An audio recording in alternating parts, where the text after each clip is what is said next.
I've had people come into my office for their pelvic floor physical therapy assessment, and they felt a little nervous about getting that internal manual assessment of their pelvic floor muscles. But we can get really good information from that assessment.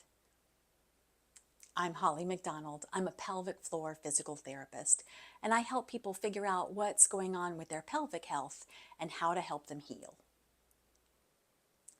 And an internal pelvic floor muscle assessment is where the therapist uses their hand, probably really just one finger, in order to assess the muscles of the pelvic floor from the inside. So that could be through the vaginal opening or the rectal opening. And this kind of assessment should not be painful. The person assessing you should be going very slowly and making sure they adjust to whatever your tolerances are. And that internal manual assessment gives us so much information. Now, first of all, let me make it clear that nobody should be doing an internal assessment on you unless you consent. So it is absolutely only done with your permission. But before you go to that first visit, please consider this.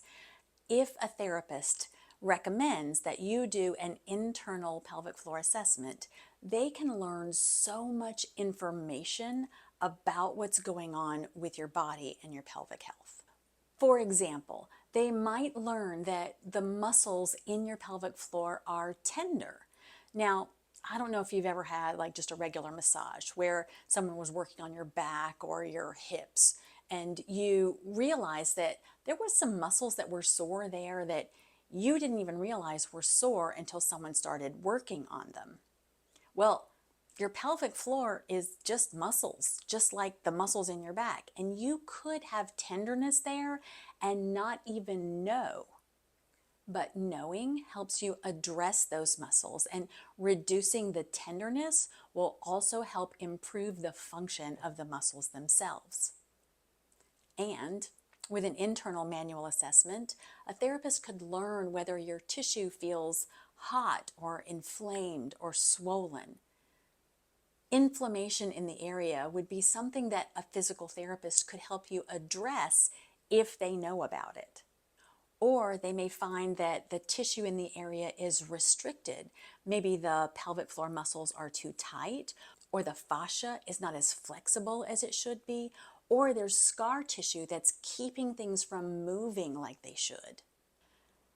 You can also learn whether you can activate the muscles properly, like when you're asked to do a Kegel. Are you engaging them properly? Or are you substituting with other muscles? Do you contract them well, or do they barely contract at all? Can you relax them like you need to, or do they relax really slowly? Do they fatigue quickly? All of these pieces of information are hard to know from the outside, but we can learn a lot about them from a manual assessment on the inside. And if you're nervous about this part of the assessment, that's understandable.